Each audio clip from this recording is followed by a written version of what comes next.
Well, hello, it's Pastor Bree here to fill you in on all the details you may have missed for our VBS team meeting that we had. I'm going to just straight read from my notes that I did so that you don't miss out on anything that I mentioned. So, our VBS, if you haven't heard, it's called Mission Deep Sea. It's about agents who are going deep into the ocean to learn more about their creator, and it's really all about going deeper in our faith. Kids are going to learn about how they can share their faith, how they can use their gifts that God gave them, how they can have people in their life that can help them go deeper in their faith, and much, much more. So it's really going to be challenging to kids to go deeper in their faith. Also, learning about having personal time with God and how that helps you go deeper in your faith. So it's going to be the big focus for this VBS. And it's something that even if kids haven't heard about Jesus before, it's something that they can pick up on as well. We'll cover all of that with that. And those are just pieces and parts of like the big ideas that we talk about every night, and much, much more, which you'll see at the actual event. Everybody has a very important role to play in this event, even if you're just doing food. Well, I say just doing food. Food is a big thing, because if there's no food, kids get hangry, and it's not cute when kids get hangry. Same with leaders. Leaders get hangry too. So you play a vital role, whether you're doing that, whether you're doing registration, whatever you're doing, you have a valuable role for this event. So we ask that each night, if you could arrive at 6 p.m., that would be amazing. I know the event doesn't technically start till 6:30, but we will open doors at 6:15, and it's just very helpful to make sure that we have all hands on deck when the kids arrive, so that it is a fun and safe atmosphere. And so that's a big thing. We know that if you may be coming right from work, and if you just absolutely are like, I cannot, if you'll just let me know when I can expect you there, that would be phenomenal. Because like I said, students always arrive early, so it's really helpful to have people on campus. Some of the team leads are as follows. Linda Stewart and Peggy Miller are, if you have questions for food, those are the people to talk to there. Registration is Pastor Jeff. I am for anything that is VBS services. So if you're a part of the skits, if you're a part of the people who are going to be in the sanctuary with the kids, that's me as well. If you're a part of the service, part of the skits, on anything that has to do with the services itself or VBS, I'm the person to go to for that. Praise dance team is Miss Alexis. So if you're wanting to be a part of the praise dance crew, Mrs. Alexis Taylor is the person for that. And then Josiah Scalf is the person for video and tech.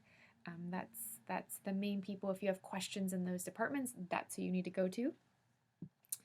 And student behaviors. So every year we have a student who, at least one, there's typically multiple, but it's just students that they come in and either they've had a really hard day and so they begin to act out, or they just want to act out for whatever reason that they want to, and they don't want to comply and be along with our fun services and stuff that we're doing.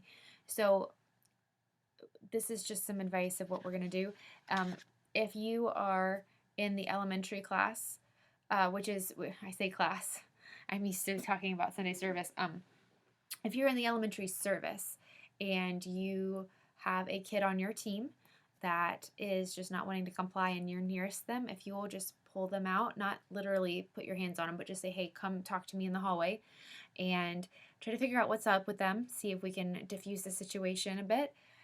And by the way, before I keep going, how this is going to work is there's going to be, depending on how many kids, there will be like a red team, blue team, green team, yellow team sort of thing.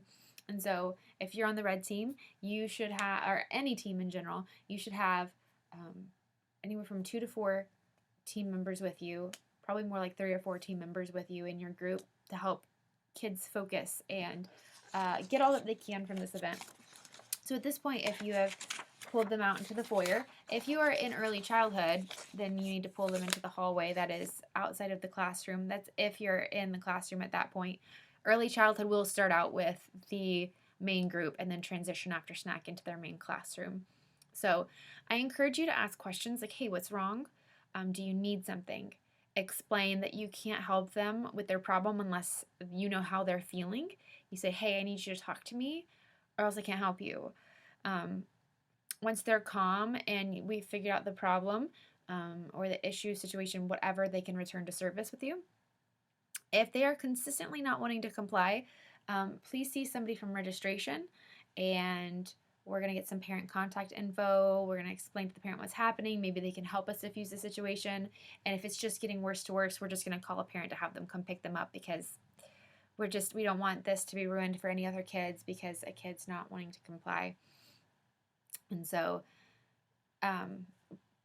the team members in the hall will help you get what you need. And then once it's all figured out, you can go back into the service.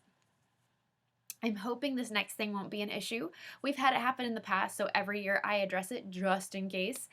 With the way this is set up this year, it shouldn't be. I'm hoping, knock on wood, it shouldn't be an issue, and it's a runner. So runners are kids that are just like, I'm out of here, deuces, and they try to run off campus or run away from where they're supposed to be. We've had one kid run straight out into the field before, and it's like, oh, buddy, please don't do that, because it's not safe, because he could run into the street, he could run into the parking lot, and so that gets really tricky really fast. And so what we suggest for that situation is one team member from your team goes with the child, like just to follow, make sure you're with them. The other person goes to get somebody like Pastor Jeff or somebody higher up that's in the hallway to help get what is needed to get this kid where they need to be. We ask that you do not put your hands on a child unless they are physically harming themselves or someone else, because we don't want harm to come to anybody else. Even the kid, we don't want them to harm themselves. And somebody else includes you. So if that child is harming you, you just put your hands out, create distance, or you just guide them gently. Do not be firm. Do not be rough. It's just gentle motions until you get them to a place where they're not hurting anybody, whether it's in the hallway or it's in a different classroom. Now, know this, do not ever be alone with a child. Do not ever be alone with a child. I know I've said pull out in the hallway or take them somewhere else. There will always be other people somewhere else. What I don't need you to do is take them to another classroom and shut the door. Okay, that's not what we need. You need to make sure the door is open. If you're taking them into the other classroom, I would say just stand out in the hallway, like stand in the doorway until you can get more help.